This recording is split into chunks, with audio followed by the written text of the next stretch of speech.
Karena rata-rata kan pendidikan ekonomi, ya, pendidikan koperasi, ya.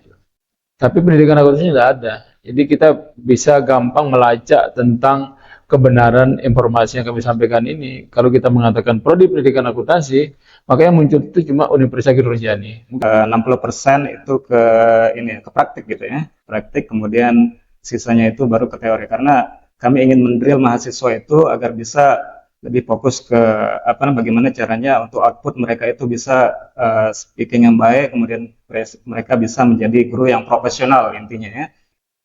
Kami di FKIP itu ada 2 prodi, pendidikan bahasa Inggris dan prodi pendidikan akuntansi.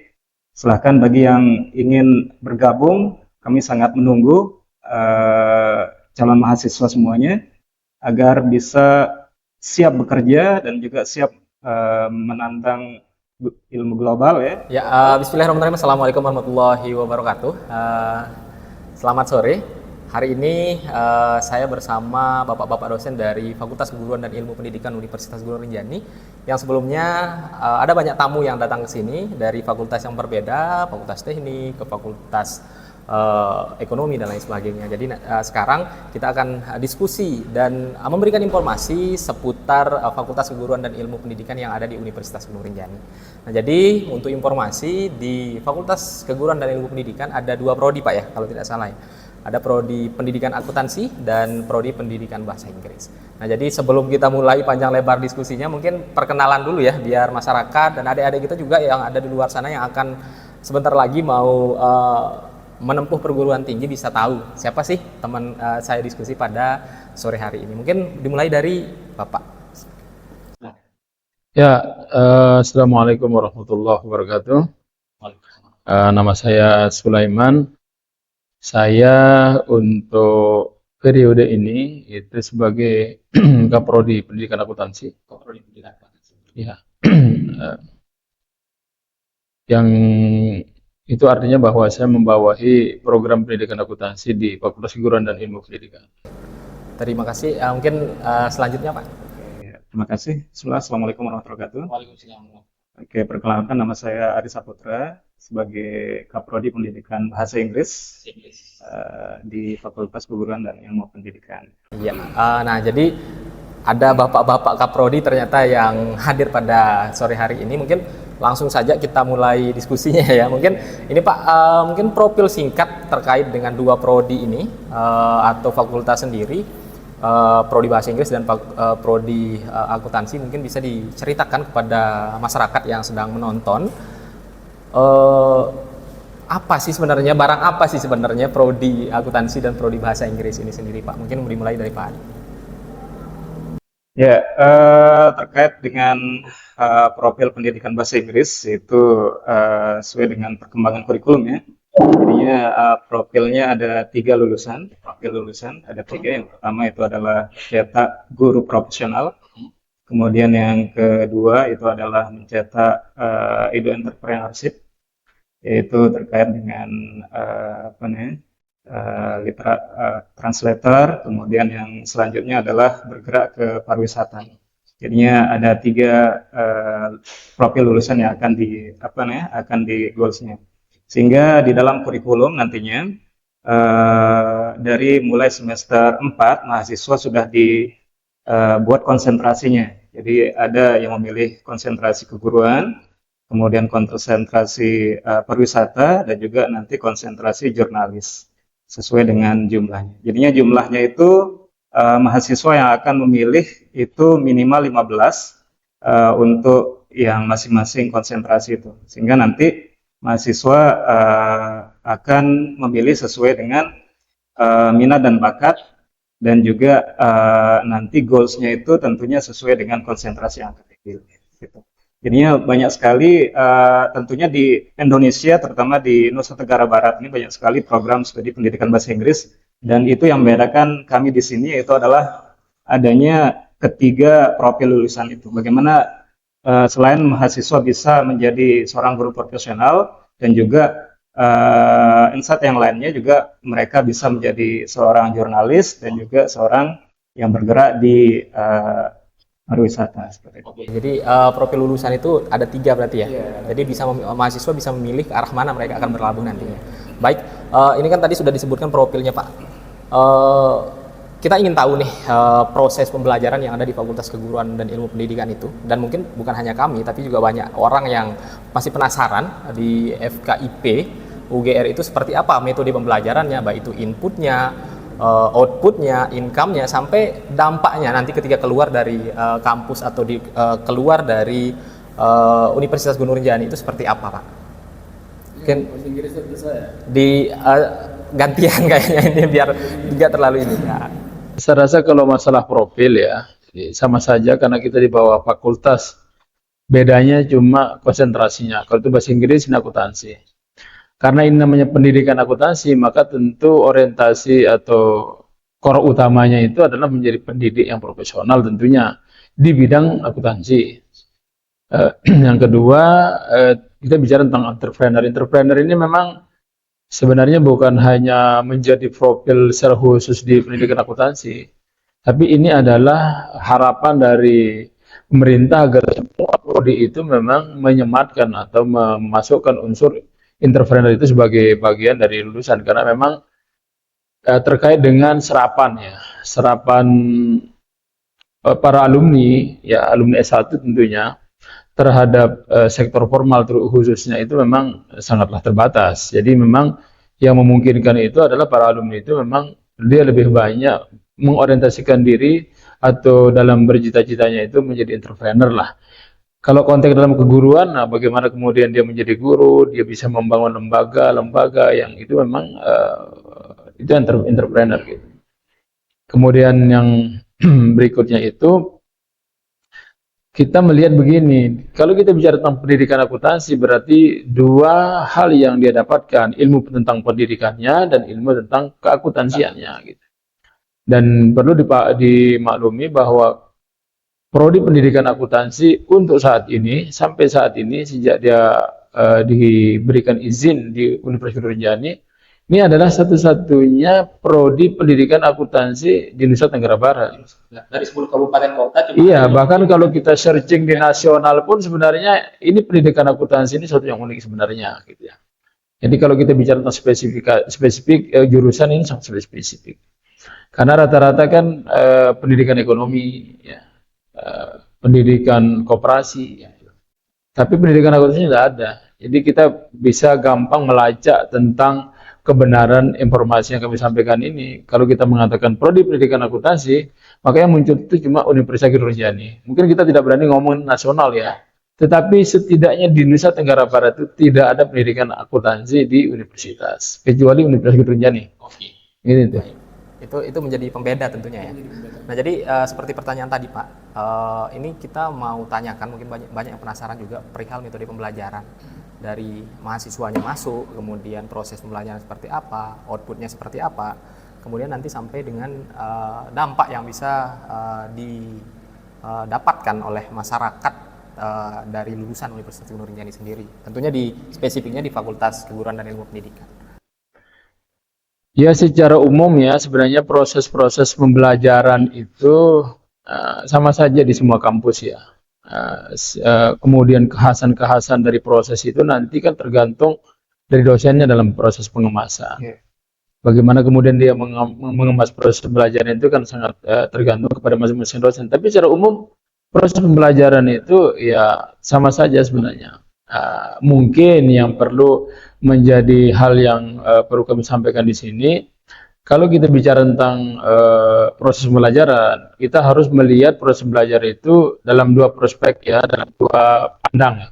Pertama adalah proses pembelajaran langsung, ya proses pembelajaran formalnya di kelas, dan proses pembelajaran yang di luar kelas gitu. Nah, apa yang menjadi unik di UGR itu? Karena ini universitas swasta yang memang heterogenitas mahasiswanya itu cukup beragam, terutama dari mahasiswa yang sudah bekerja. Sehingga atmosfer lingkungan kampus ini menjadi menarik karena bertemunya mahasiswa yang belum berpengalaman dengan mahasiswa yang sudah berpengalaman, sudah punya pekerjaan. Jadi dia bertemu dan bisa berdiskusi. Dan karena saya juga sudah lama di sini, saya sejak tahun 99 ada di UGR itu. saya menyaksikan sendiri bagaimana kemudian mahasiswa-mahasiswa ini atas jaringan komunikasi terbentuk juga jaringannya antara yang sudah bekerja dengan yang belum bekerja. Itu yang menarik sebenarnya di kampus ini. Beda dengan kampus yang pure dia menjadi mahasiswa murni istilahnya ya. Tidak ada campuran, dia betul-betul mahasiswa fresh graduate lah. Dia tidak punya pengalaman bekerja, kemudian dia bertemu. Jadi yang mereka saling diskusikan itu adalah tentang cita-cita. Tapi kalau kita bicara tentang mahasiswa di Universitas Guru Rinjani, mereka berbicara tentang pengalaman menjadi sandaran cita-cita. Bahkan mereka bisa membentuk komunikasi yang nanti setelah keluar atau setelah dia tamat itu menjadi jaringan itu sendiri. Dan itu saya beberapa kali bertemu dengan lulusan-lulusan yang sudah pernah belajar di Universitas Guru Rinjani gitu. Mereka memiliki pekerjaan yang bagus, itu salah satu sebenarnya adalah hasil jaringan-jaringan yang mereka bangun di dalam kampus gitu. Ini yang sering saya sampaikan juga di luar gitu. Dan ini luar biasa sebenarnya, proses pembelajaran yang sifatnya di luar kampus ini juga tidak kalah menarik. Kalau seandainya mahasiswa itu memanfaatkan itu, kita tahu kan di UGR itu ada pengacara di sini, ada kemudian anggota dewan, bahkan ada polisi, ada guru, ada kepala desa, bertemu di kampus dengan ragam yang berbeda, pengalaman yang berbeda-beda. Kalau ini dipadukan menjadi sebuah pengalaman, ini menjadi bagus. Gitu. Ini menjadi sebuah kekuatan yang bagus kalau seandainya para calon-calon mahasiswa itu melihat itu sebagai sebuah peluang. Karena sebenarnya kan yang paling sulit dalam kehidupan ini adalah membentuk jaringan.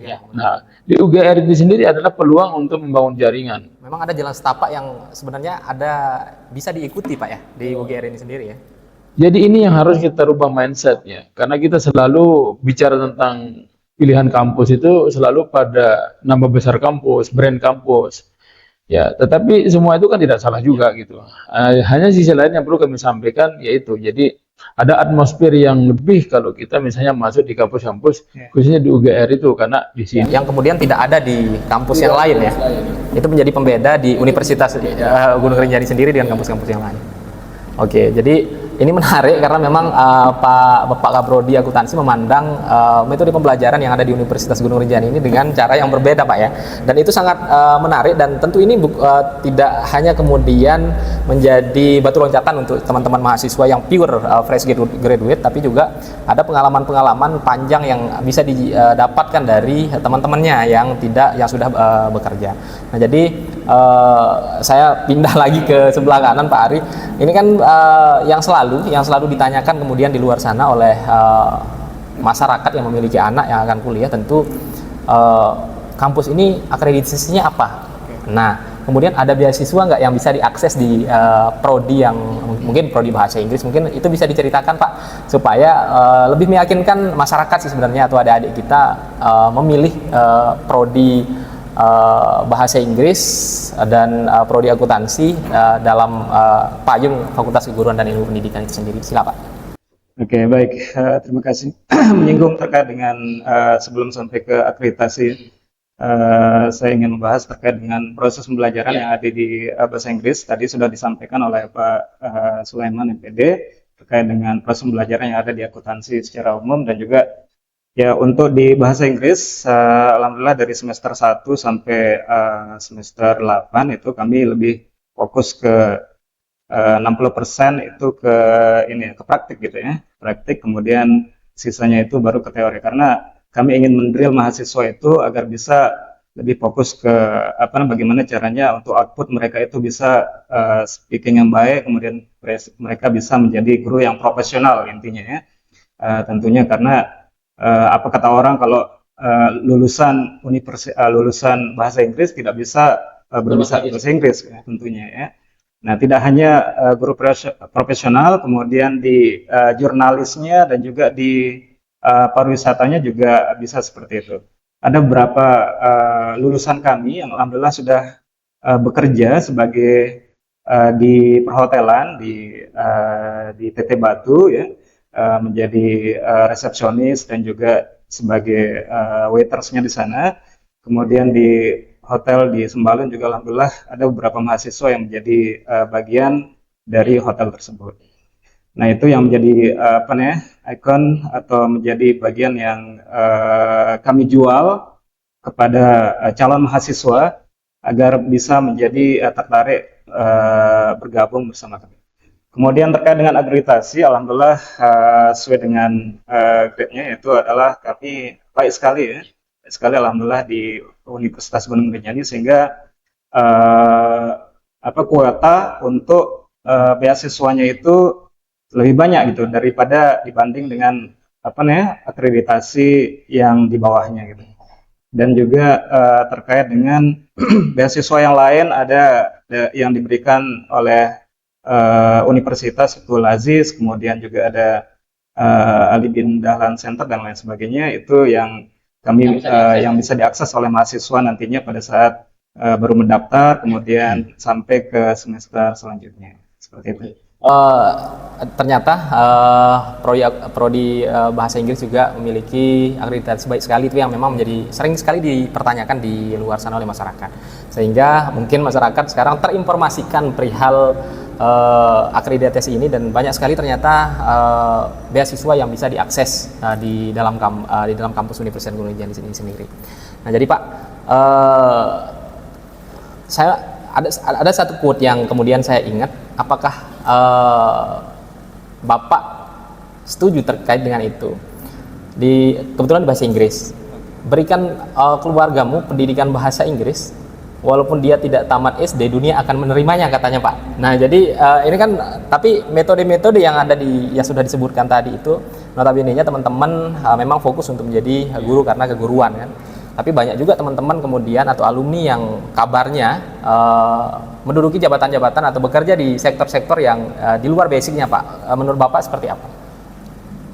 Oke, ya terkait dengan hal tersebut kami sudah memberikan soft skill ya, soft skill terutama di beberapa mata kuliah yang terkait dengan English for specific purposes ya, itu bisa diambil nantinya sesuai dengan apa yang dibutuhkan di dunia kerja gitu ya. Kan kami sudah sampaikan tadi bahwa di prodi pendidikan bahasa Inggris itu ada 3 ya, yang guru, kemudian profesional dalam bidang pariwisata, dan juga di di entrepreneurship ya. Jadinya itu hal yang terutama goals-nya itu nantinya akan memberikan mereka jadi guru yang profesional. Jadinya walaupun dia basicnya nanti terkait dengan menjadi apa nantinya, itu intinya adalah mereka itu sudah menjadi basic, ada basic yang kuat dalam bahasa Inggris tersebut. Sudah dibekali berarti ketika pembelajarannya. Nah, jadi mungkin pindah ke Pak Sulaiman lagi, Pak. Ini kan banyak isu-isu di luar sana terkait dengan keguruan. Karena memang ini sudah banyak sekali guru, Pak. Kemudian isu dari pemerintah pusat, kemudian tidak ada lagi tempat mengajar karena memang over capacity untuk banyak sekali guru-guru kemudian yang membutuhkan ruang-ruang tempat belajar. Nah, pandangan Bapak mungkin seperti apa? Apakah memang untuk memilih keguruan itu saat ini tidak mempunyai peluang di luar sana, ataukah seperti apa, Pak? Baik, saya justru ingin menyampaikan kepada calon mahasiswa untuk mengatakan selamat datang di program studi yang paling menjanjikan untuk tidak ada kata menganggur ya, yaitu di prodi pendidikan. Kenapa begitu? Kalau kita bicara tentang serapan tenaga kerja, ini sebenarnya menimpa semua jurusan ya. Ini soal nasional, bukan soal perprodi, bukan soal universitas, bukan soal fakultas gitu. Ini adalah persoalan nasional. Tapi kalau kita bicara secara spesifik tentang prodi pendidikan, ya, sebelum kita masuk ke pendidikan akuntansi atau pendidikan bahasa Inggris, ya, ini kan sebenarnya kita lihat begini, di sektor formal sekarang itu, kalau kita melihat proses rekrutmen tenaga kerja pemerintah, yang kita sebut dengan P3K, baik full waktu atau penuh waktu maupun separuh waktu gitu. Bahkan itu menjadi proses rekrutmen ASN yang paling sekarang yang paling booming atau yang paling terkenal, yang viral gitu. Mari kita coba data. Kita buka saja data dari dari semua porsi P3K, yang paling banyak porsinya apa? Guru ya. Itu guru. Kalau kita mengatakan guru yang paling susah, jadi gitu.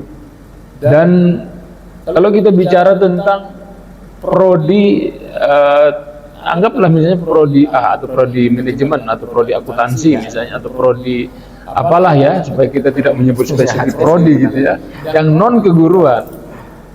Kemudian itu kita bicara tentang sektor formal, apa jenis lembaga atau institusi yang tidak pernah berhenti dibangun? Kalau bukan sekolah, kalau bukan lembaga pendidikan, tidak ada ceritanya kemudian sekolah tidak lagi dibangun. Dia akan terus dibangun. Iya, dia akan terus, dia bertambah. Jadi semangat orang untuk terus membangun sekolah itu dia tidak pernah padam. Jadi ilmu itu dia akan bertumbuh sebagaimana tumbuhnya pemikiran dan teknologi yang diasumsikan oleh manusia sebagai penuhnya kehidupannya gitu. Jadi mari kita bantah asumsi itu, bahwa sebenarnya guru lah yang sebenarnya tidak punya istilah bahwa dia itu tidak punya tempat untuk mengabdikan ilmunya. Jadi begitu.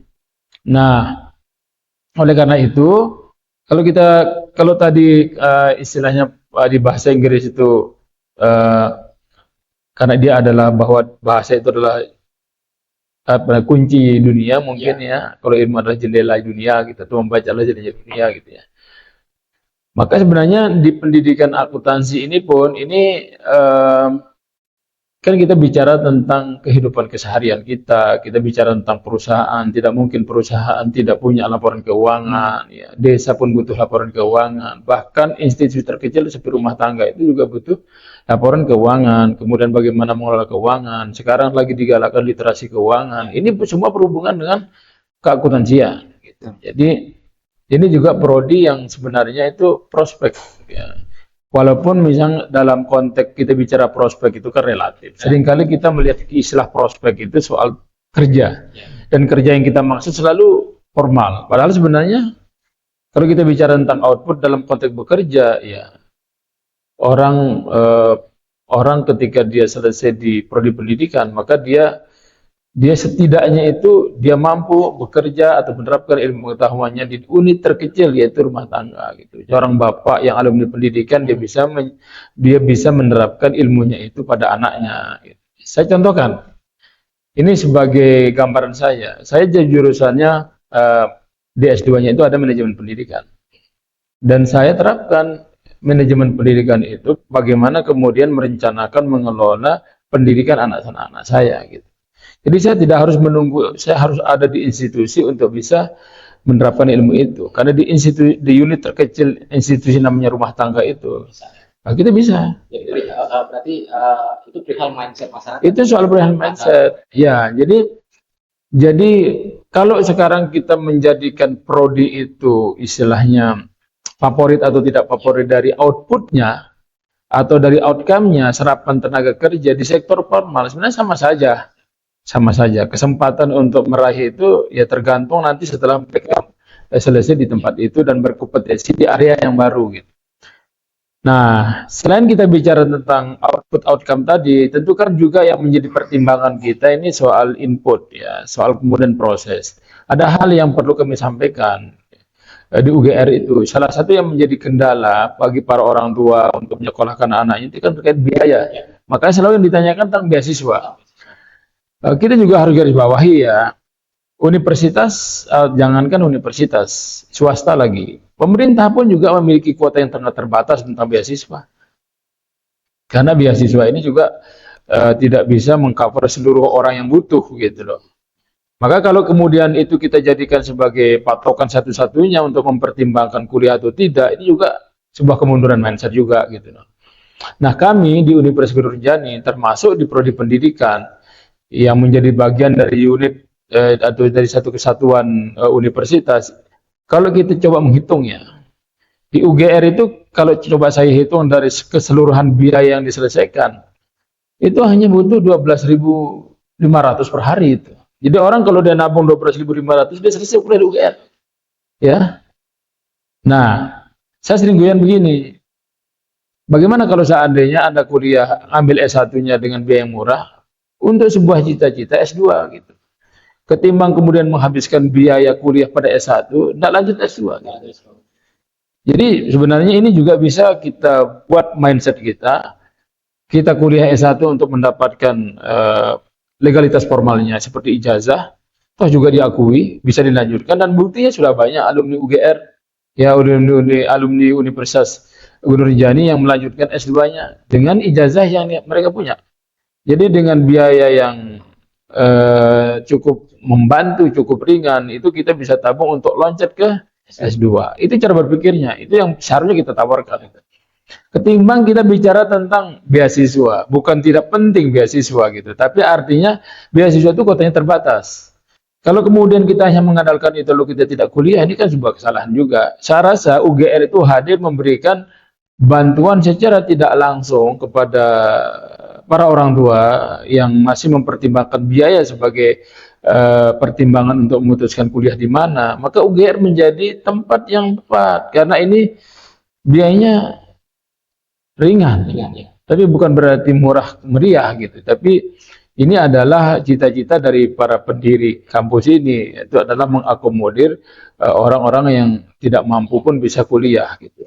Saya sering mengilustrasikan atau mengumpamakan kepada kepada mahasiswa saya atau calon mahasiswa itu dengan menghitung harga kuota, harga bensin, atau harga belanja anak TK, anak SD itu. Saya tanya, anak-anak SD itu kalau ditanya berapa biayanya, dia mengatakan 10.000. Saya tanya kepada orang tua berapa biaya anaknya, itu kadang-kadang dia habis 50.000. Lalu kemudian kalau dia mengatakan kuliah tidak mampu, nah, itu mungkin dia salah menghitung. Atau salah tempat menghitung. Atau dia menghitung kampus lain. Kalau dia menghitung di UGR itu cukup dengan 2.500 per hari. Dia tabung itu. Dia bisa sampai sarjana. Termasuk biaya KKN-nya, biaya wisudanya. Itu sudah saya semua biayanya itu kalau kita bintang UKT-nya itu sebenarnya UKT-nya UGR itu 12.500 per hari lah. Ya kan murah sekali gitu. 500 di atas biaya parkir berarti Pak. Iya. Kan ini murah sekali gitu. Jadi saya rasa bagi para orang tua ini harus disadari. Tidak ada alasan untuk mengatakan bahwa saya tidak bisa memulihkan Anda, memulihkan kamu, hai anakku, karena saya tidak punya uang. Kalau begitu prinsipnya, saya rasa orang yang atau bapak-bapak lah ya dia merokok gitu dalam satu hari dia menghabiskan satu bungkus surya misalnya itu harganya 2.000 iya 2.000 itu sudah bisa 2 kali dia kuliah di UGR itu. Nah tentu bukan berarti kemudian dengan murahnya itu kita kemudian tidak menjaga kualitas itu. Saya rasa semua kampus semua dosen dia punya moral akademiknya, jadi dia tetap menjaga etika akademik. Apalagi kita di keguruan, kita bicara tentang etika profesi keguruan. Jadi etika-etika itu kita jaga bahwa kita tidak kemudian istilahnya tidak kuliah selesai karena seperti ini. Mungkin seperti itu. Nah jadi ini menarik ya karena memang mungkin banyak yang kemudian tidak pernah menghitung itu Pak, tidak pernah membagi berapa biaya keseluruhan dengan penghabisan harian seandainya kita bagi per hari, sehingga itu terlihat besar kalau sekaligus begitu. Jadi mungkin sekarang ada nih cara-cara buat nabung di atas, karena seringkali masyarakat kita kan ke Alfamart beberapa kali, apalagi ke toko-toko besar, dan parkirnya 2.000 sampai 5.000 per satu tempat. Nah jadi mungkin pertanyaan selanjutnya mungkin saya ingin menanyakan. Mungkin sebelumnya ya, saya ingin ini juga bisa menjadi masukan bagi panitia PMB atau kita yang ada di kampus Universitas Guru Rinjani ini untuk mencoba mengurai gitu supaya orang punya gambaran gitu. Karena kalau kita kemudian itu menyebut kata beasiswa, semua kampus itu tidak mampu memberikan beasiswa secara keseluruhan. Dia ini kan subsidi aja sifatnya. Jadi dia hanya menampung sekian persen lah. Kalau istilahnya itu subsidi beras saja, dia tidak bisa memberikan gratis beras untuk semua orang miskin. Maka dia ambil 10 the poor of the poor istilahnya itu. Orang miskin dari yang termiskin. Itulah jenis-jenis barang-barang bersubsidi termasuk beasiswa. Nah oleh karena itu kita juga membantu para orang tua supaya mindsetnya itu bukan ke orientasinya beasiswa semata gitu. Tentu akan berbeda kalau kita bicara tentang beasiswa berprestasi lah. Ini kan kita bicara tentang beasiswa miskin sebenarnya. Jadi UGR itu sudah memberikan beasiswa sebenarnya. melalui dengan pembiayaan yang murah, yang terjangkau gitu. Seperti yang saya sampaikan tadi bahwa dengan 12.500 per hari pun orang bisa kuliah di UGR gitu. Betul. Jadi sebenarnya dia tidak harus membayangkan dia bayar 2,5 juta atau 3 juta per semester. Itu nyampe per semester gitu. Padahal kalau kita pergi ke sekolah-sekolah swasta nggak usah ke Mataram lah, di sekitar sini sudah mereka menghitungnya sudah mahal, 600.000 per bulan. Iya. Kalau dikalikan itu udah 6636, 3.600.000 gitu. Itu udah kelas SD. Gitu. Saya rasa kalau mindsetnya begitu, tidak ada orang yang tidak bisa kuliah ya. Tidak ada orang yang tidak bisa kuliah, tapi kuliahnya harus di UGR gitu. Karena cukup dengan 12.500 dia bisa kuliah. Juga sekarang memberikan input untuk banyak masyarakat yang ada di luar sana. Cara ngitungnya seharusnya seperti ini. Karena memang kalau kita kalkulasikan secara keseluruhan, misalnya sekali 6 bulan untuk bayar semester dan lain sebagainya, memang nilainya besar. Tapi ketika kita bisa mengurai hal itu saya rasa itu semua bisa kuliah tentu di Universitas Guru Rinjani. Saya tambahkan, karena kita terbiasa dengan mindset, kalau istilahnya itu 10 kali 1. Bukan 1 kali 10. Seharusnya, harusnya kita menyebutnya itu 10 kali 1. Jadi 10 kali kita lembut 1-1, nanti hasilnya 10. Jangan bilang 1 kali 10. Jadi 1 kali mikirkan angka 10 gitu. Jadi 1 kali memikirkan angka 3 juta, dengan berkali-kali memikirkan sampai ketemu angka 3 juta kan lebih ringan. Jadi mungkin itu mindset, perihal mindset lagi ya Pak ya. Nah jadi mudah-mudahan nanti bisa diberikan masukan untuk tim PMB juga untuk bisa mengurai itu sehingga masyarakat memang paham hal-hal sederhana yang bisa diakses. Nah jadi pertanyaannya perihal goals Pak. Nah sejauh ini FKIP itu sendiri yang terdiri dari 2 prodi ini sendiri melihat, atau bapak-bapak yang hadir di sini melihat sejauh mana goals yang prodi bahasa Inggris atau prodi akuntansi tercapai dengan melihat alumni-alumni yang sudah keluar dari universitas. Nah mungkin dimulai dari Pak Arifin. Goalsnya Ya. Gimana? Mungkin dari Pak Eman dulu. Oke, jadi kalau saya gini, mungkin kalau kita membuat catatan-catatan atau dengan kita istilahnya terjadi study ya, untuk melihat serapan kerja dari alumni itu seringkali memang kita berhenti pada angka-angka. Ini kan pendekatan kuantitatifnya ya. Kalau kita bicara tentang kualitatifnya itu sebenarnya sederhana. Setiap kali saya bertemu dengan para alumni, saya tidak pernah ketemu dengan alumni yang mengatakan bahwa dia lagi nganggur dan dia lagi susah. Pasti bekerja berarti. Pasti sedang bekerja. Ada yang sudah menjadi guru. Dan rata-rata mereka sudah menjadi guru. Ada yang jadi kepala sekolah. Bahkan saya pernah ketemu dengan alumni dia menjadi pengusaha. Dia bilang, saya batik Pak. Dia menjadi pengusaha yang cukup besar ya. Dia menjadi pokoknya besar lah. Dia di bidang ban ya. Ban mobil yang kalau diulang di daur ulang itu ya. Itu cukup besar dan dia jangkauannya sampai Bima Sumbawa gitu. Dia mengatakan, kenapa, apa yang menginspirasi Anda? Jawabannya sederhana.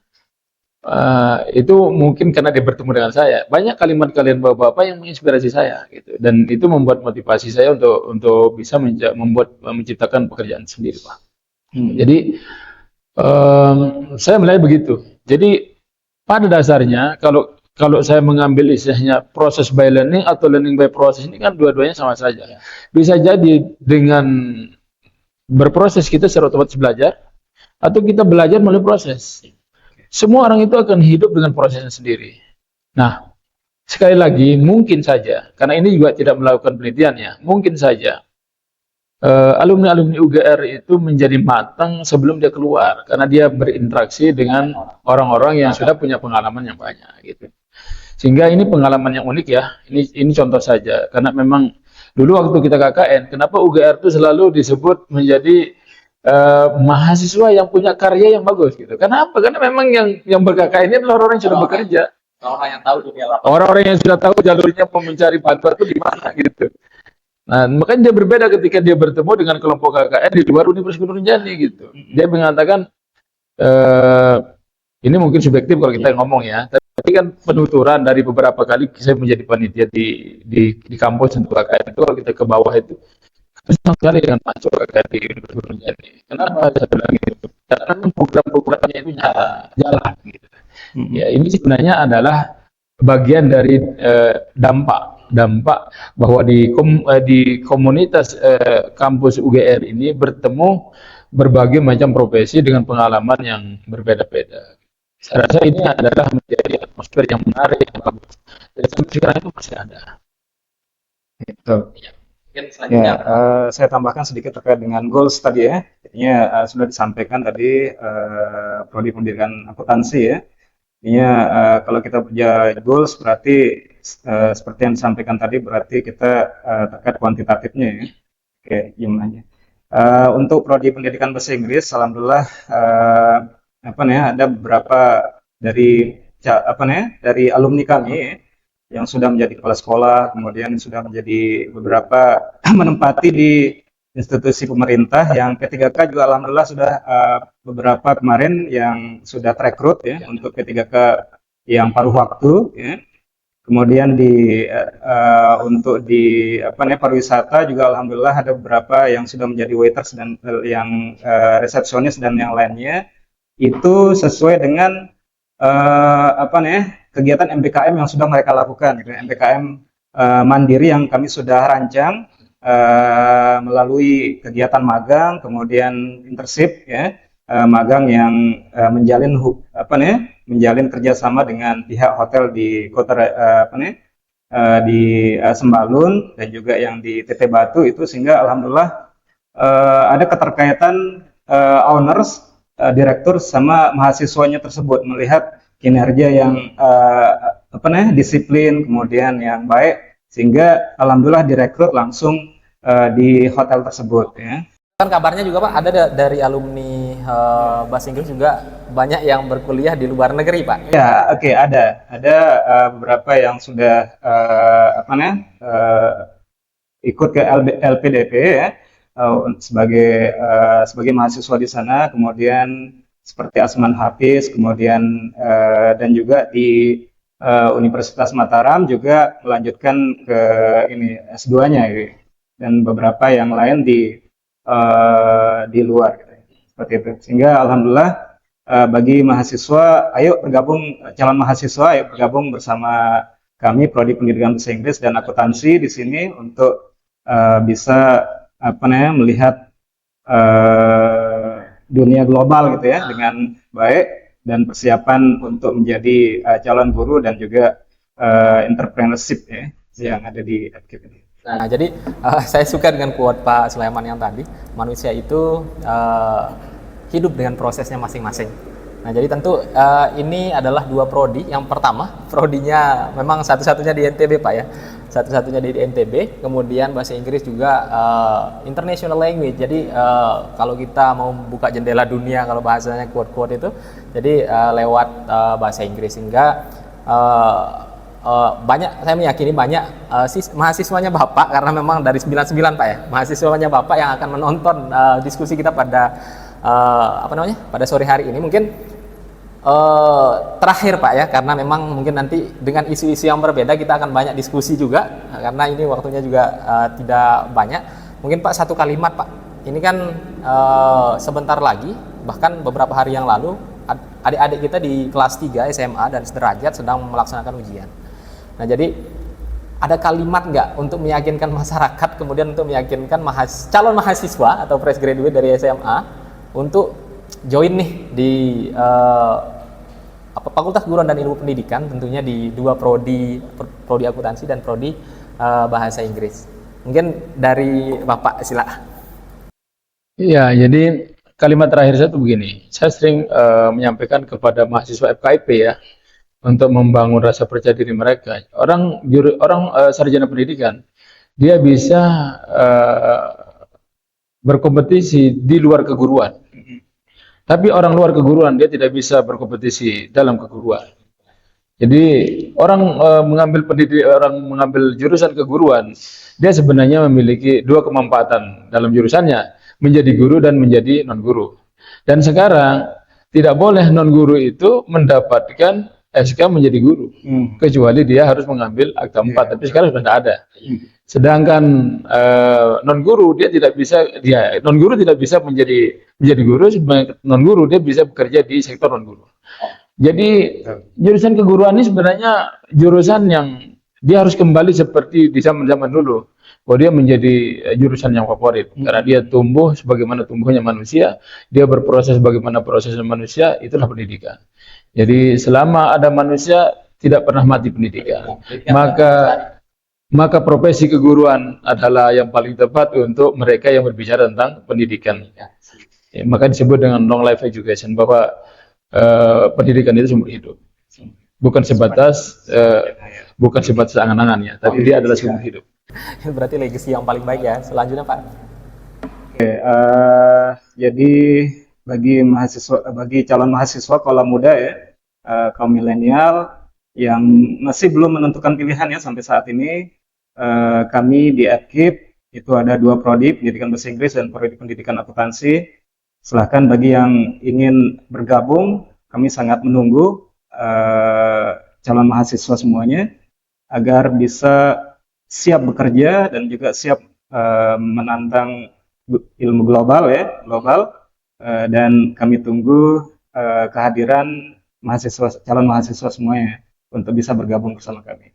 Baik, terima kasih Pak Sulaiman, terima kasih Pak Ari, 2 kaprodi yang sangat luar biasa pada sore hari ini. Mudah-mudahan kita bisa bertemu dengan dalam meja yang berbeda ya, tapi dengan isu-isu yang sama terkait dengan pendidikan lagi, karena memang isu pendidikan ini tidak ada habis-habisnya untuk dibahas dan akan selalu menarik Pak. Nah jadi mungkin itu saja diskusi kita pada sore hari ini. Terima kasih banyak. Jadi nanti kita lanjutkan dengan tema-tema yang berbeda tentunya dan tidak kalah menarik setiap harinya di podcast Universitas Gunung Rinjani. Jadi itu saja Pak, terima kasih. Sekian. Assalamualaikum warahmatullahi wabarakatuh.